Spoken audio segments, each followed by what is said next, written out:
I don't think anyone really could have made this movie properly except for Oliver Stone. Fantastic job. And Thank you. I want to ask you, Joe, you spent some time with Edward Snowden. You got to know him a little bit.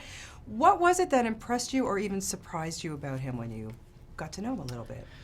One of the first things I noticed about Edward Snowden when I actually had a chance to meet him was he has really good manners, which I wouldn't have necessarily expected. He's like a computer type of guy. They don't always have the social graces, but he's sort of an old-fashioned gentleman, and I don't know. I appreciated that. I think it probably has to do with his. He grew up in North Carolina. I think put more emphasis on good manners there than they do probably where I grew up in Southern California. I think your parents would be proud of you. You have good manners. Come on. I have good manners in public.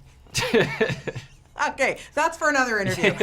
But you did such a wonderful job. And, after getting to know him and making this film, did you become more paranoid about what is going on in our world, about, you're using your cell phone, using your computer? Did it make you really think? Well, it's interesting you say. I don't think that thinking about things equals paranoia. I think it's good to think about things. And I think doing this movie did make me think a bit more. For example, when I join a website nowadays and you have to check the box to agree to the terms of service, I never used to think about that even for a second. And now, I'm not going to say I read that whole legal contract because I don't think anyone really can except a lawyer, which is probably a problem actually. But I do try to, think for a second, like, well, how is this working? What's this company doing? How are they making money? Etc. I think the internet is a beautiful thing, and I feel really grateful to be alive today. All this new technology I think is fantastic, but every technology can be used for good or can be used for bad, and it's up to us to try to think about, well, what are the potential downsides here? Yeah, exactly. 2 words, Oliver Stone. Please tell me about working with that man. Oliver Stone, man. I mean, I don't think anyone really could have made this movie properly except for Oliver Stone.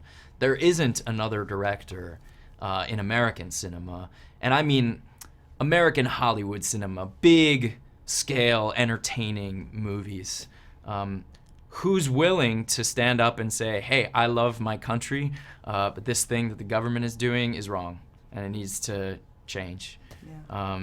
No one's done that as boldly as Oliver Stone. And so if you're going to make an Edward Snowden movie, I think he's really the only guy to do it. In the grand scheme of things, do you think that Edward Snowden, what he did, will make a difference in our world? I mean, it already has. For one thing, you and I are sitting here having this conversation right now.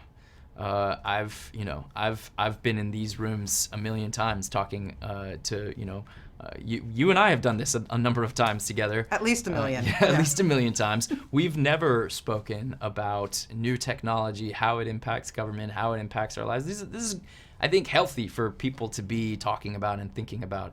And then, of course, there are more concrete ways in which the world has already changed just in the 3 years since Snowden's disclosure. A federal court ruled that one of the mass surveillance programs was unconstitutional and shut it down.